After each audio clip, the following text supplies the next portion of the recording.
15 రోజులలో 15,000 పోలీసు ఉద్యోగాలు భర్తీ చేస్తారని ముఖ్యమంత్రి చెప్తుండు. త్వరలోనే 200 యూనిట్ల ఉచిత విద్యుత్ అంటుండు. మహిళలకు 500కి గ్యాస్ సిలిండర్, స్కూల్ యూనిఫామ్స్ కుట్టే ఛాన్స్ మహిళా సంఘాలకు ఇస్తారట. కాంగ్రెస్ ప్రభుత్వాన్ని పడగొట్టే దమ్ము ఎవరికి లేదు. ఖాందాన్ మొత్తం వచ్చినా ఏం చేయలేరు. తెలంగాణకు మళ్ళీ జన్మలోనూ కేసీఆర్ సీఎం కాలేడు. బీఆర్ఎస్ ఎంపీలను గెలిపిస్తే మోడీకి కేసీఆర్ కు గులాంగిరి చేస్తాడు. ఇంద్రవెల్లి బహిరంగ సభలో సీఎం రేవంత్ రెడ్డి అంటూ ఒక వార్తను చూస్తా ఉన్నాం. ఇక్కడ 15 రోజులలో 15,000 పోలీసు ఉద్యోగాలు భర్తీ చేసి చూపెడతా అంటుండు. చేస్తాడే ఆ దమ్ము ధైర్యం ఉన్నది దొరకు విన్నరా.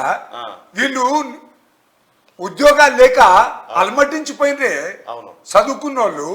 అటువంటి అన్ని భర్తీ చేసుకుంటూ వస్తూనే ఉంటాడు. తప్పదు కదా. మమ్మల్ని ఎన్ని శాపనార్థాలు పెట్టినా 15 రోజుల్లో 15,000 కానిస్టేబుల్ పోస్టులు భర్తీ చేసే బాధ్యత, 15 రోజుల్లో 15,000 కానిస్టేబుల్ పోస్టులు భర్తీ చేసే బాధ్యత మా మంత్రివర్గం తీసుకుంటుంది. మాది బాధ్యత అని చెప్పి నేను ఈ వేదిక మీద నుంచి మాట ఇస్తున్న మిత్రులారా, ఈ రోజు కేసీఆర్ మాటలకు ఎట్లా తేడా ఎట్లా కనిపిస్తుంది? ఈయన చేసేది చెప్తాడు, నేనే చెప్తాడు. ఆయనేమో ఇక చేయండి కూడా చెప్తుంటే చేసినట్టు. తెలిసినో లేదో మేడిగడ్డ ఓపెన్ చేసిన 4 నెలలకే అయిందట. కానీ దాచిపెట్టి కడతా అదే 4 నెలలకే అయిందట. ఓన్లీ 4 months లోనే కథమైంది. ఇంత మోసకాడు ఉంటా అడిగేసి మీరు చెప్తేనే నమ్మలేయాలా? ఏ గట్టుంటదా అనుకున్నా. చెప్పేది ఒకటి మల్లన్న, ఇప్పుడు చెప్పిన మాట ఇప్పుడే మర్చిపోతాడు. చేసేది ఒకటి.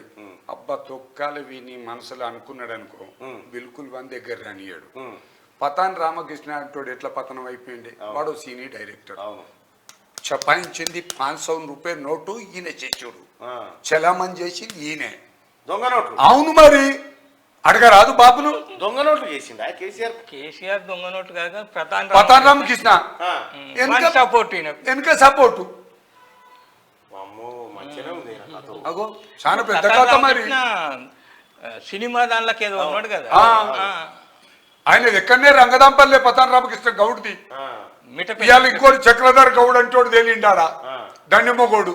అయిపట్టుగానే ఓట్లు గన్ని దెబ్బతిన్నాయి హరీష్ రావుకు. అవు మరి ఆయన ప్రజా సేవకుడే చక్రధర్ గౌడ్. ఫస్ట్ క్లాస్ ఉన్నది. పిల్లగానికి ఏంది డోకా లేదు. ఒట్టిగా కేసులు ఇరికిచ్చారు. చూడరాక కళ్ళు మండి